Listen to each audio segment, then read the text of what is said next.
Gold ని ఒక్క సంవత్సరం వరకు కొనకండి. మీ ఇంట్లో ఎలాంటి ఫంక్షన్ ఉన్నా, పెళ్ళైనా, పిల్లలు పుట్టినా, ఇంకేదైనా కూడా గోల్డ్ ని కొనకండి.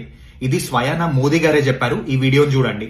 साल भर तक घर में कोई भी फंक्शन हो, कोई भी कार्यक्रम हो, हम सोने के गहने नहीं खरीदेंगे, सोना नहीं खरीदेंगे.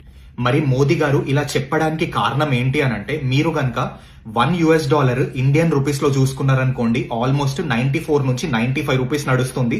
లాస్ట్ ఇయర్ ఇదే టైంలో అరౌండ్ 85 రూపీస్ ఉంటుండే. మరి ఇప్పుడు ఇంకా ఇలానే ఆగామనుకోండి, ఇది 100 రూపీస్ వరకు వెళ్ళినా కూడా ఆశ్చర్యపోవాల్సిన అవసరం లేదు. మరి గోల్డ్ ని ఎందుకు కొనకండి అని చెప్పారంటే, మనము ఎప్పుడైనా కూడా గోల్డ్ ని కొన్నామనుకోండి, గోల్డ్ అనేది US లో ట్రేడింగ్ అనేది నడుస్తుంది.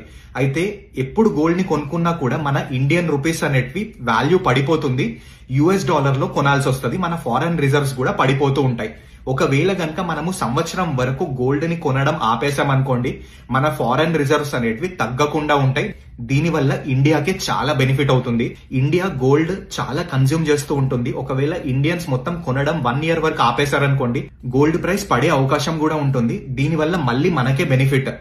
ఇంకోటి ఏంటి అనంటే, గతంలో ఎప్పుడు కూడా యుద్ధాలు జరిగాయి అనుకోండి, ఆ సమయంలో కూడా జనాలు వాళ్ళ గోల్డ్ ని దానం చేసేవాళ్ళు. ఎందుకంటే యుద్ధం కోసం బంగారం పనికొస్తుంది అని. అలాంటిది చెయ్యకండి, కానీ కొనడం ఆపండి అని కూడా చెప్పారు. అంతేకాకుండా నేను ఇంకో సొల్యూషన్ ఏమిస్తాను అంటే, మీ చుట్టాలు, మీ ఫ్రెండ్స్ ఎవరైతే అబ్రాడ్ లో ఉంటున్నారో వాళ్ళని వీలైనంత అమౌంట్ ని రెగ్యులర్ గా ఇండియాకి పంపిస్తూ ఉండమని చెప్పండి.